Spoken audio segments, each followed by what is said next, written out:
Warahmatullahi wabarakatuh ya. Jumpa lagi saudaraku, Selasa Pon ya, dimanapun Anda berada. Menanggapi komentar saudara siapa ini, Muhammad ya, Muhammad Aris Sucipto ya.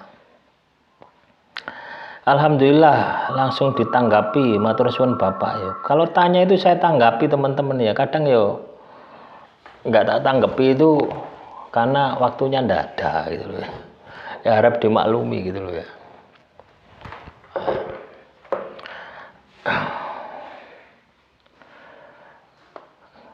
Memang itulah yang saya alami ya, ibadah saya itu jarang Pak. Insya Allah ke depan loh, kalau kamu ibadahmu jarang ya sudah pasti hidupmu penuh dengan hukuman Tuhan gitu ya.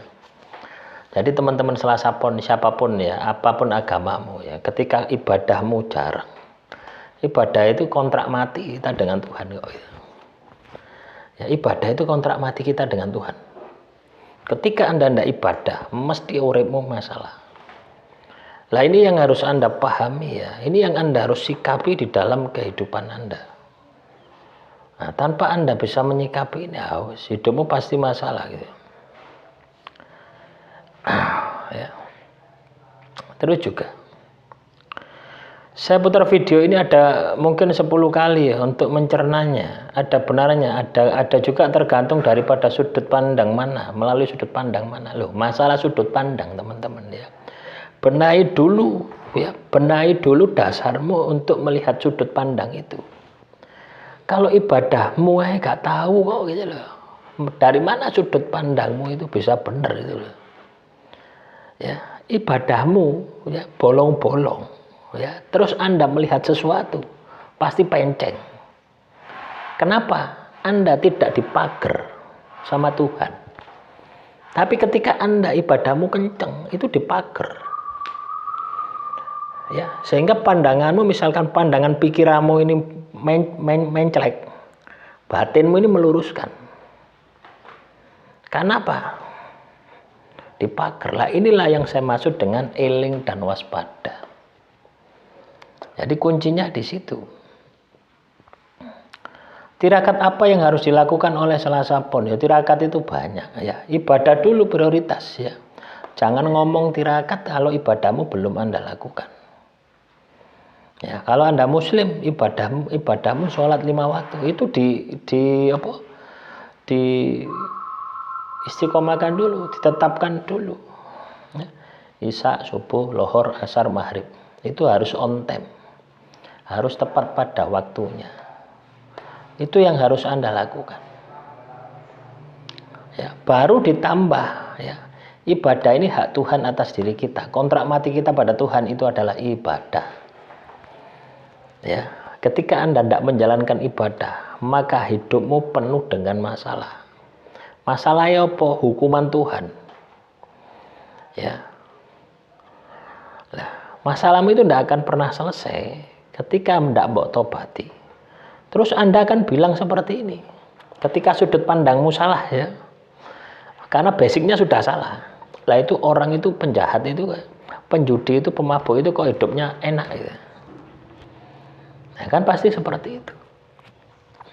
Nah, coba Anda berada di posisi itu, lakukan. Tidak akan ada enaknya. Ya, katakanlah orang itu menjalankan riba.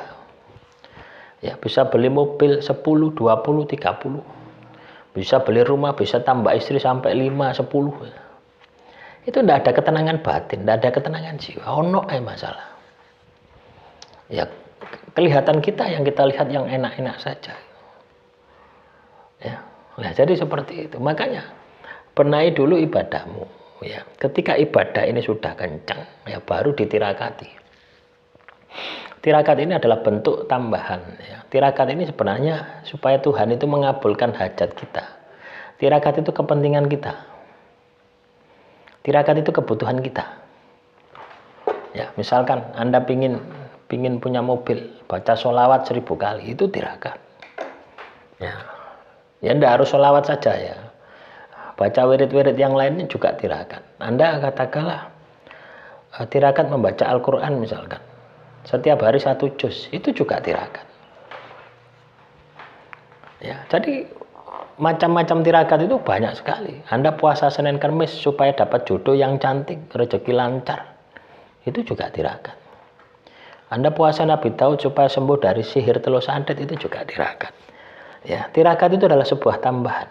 Itu adalah keinginan, kebutuhan. Ya, itu bebas, itu hak Anda. Bukan kewajiban Anda kepada Tuhan.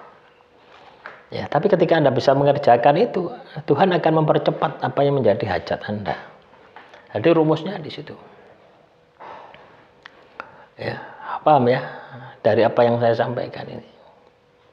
Jadi kalau Anda pingin katakanlah hajatmu ini segera terkabul, ya maka lakukan tirakat tadi. Ya, jadi kuncinya itu ya.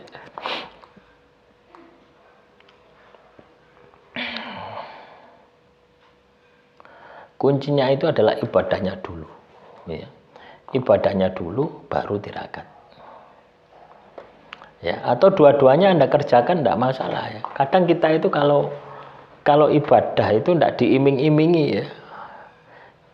Nah, nafsu kita itu males untuk mengerjakan. Misalkan, ayo maca sholawat ping 1000 supaya rezeki kita lancar. Nah, coba manfaatnya apa supaya rezeki kita lancar? Nanti setahun ketika Anda baca sholawat 1000 kali, itu Anda pasti punya mobil. Ya, kadang nafsu itu perlu diiming-imingi seperti itu. Nanti tapi ketika Anda berjalan ya 1 bulan, itu keinginan itu akan hilang. Ya, akan hilang sendirinya. Itu tanda hajatmu akan tercapai itu seperti itu. Itu yang disebut dengan tirakat. Ya. Bebas, tirakat ini bebas ya. Yang pasti kalau Anda ingin cepat tirakatmu itu berhasil, maka tirakatlah melebihi batasan kemampuanmu. Jadi kalau Anda tirakat itu kudu sing berat, ya, sing abot, sing berat, yang melebihi batas kemampuanmu. Contoh misalkan puasa Nabi Daud 5 tahun, puasa Nabi Daud 9 tahun, lu pasti akan muncul keramatmu. Pasti akan terkabul doamu. Tapi ya gitu, selama 4 tahun, 5 tahun, 10 tahun puasa Nabi Daud, itu ya enggak mudah teman-teman ya. Ya berat juga gitu loh ya. Enggak mudah, berat juga gitu loh.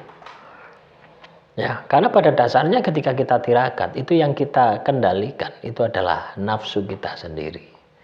Nafsu rahwana, sarpa kenaka, kumbakarna, sehingga menjadi nafsu wibisana. Demikian yang bisa saya sampaikan, semoga materi kali ini bisa bermanfaat. Assalamualaikum warahmatullahi wabarakatuh ya. Salam rahayu, rahayu, rahayu.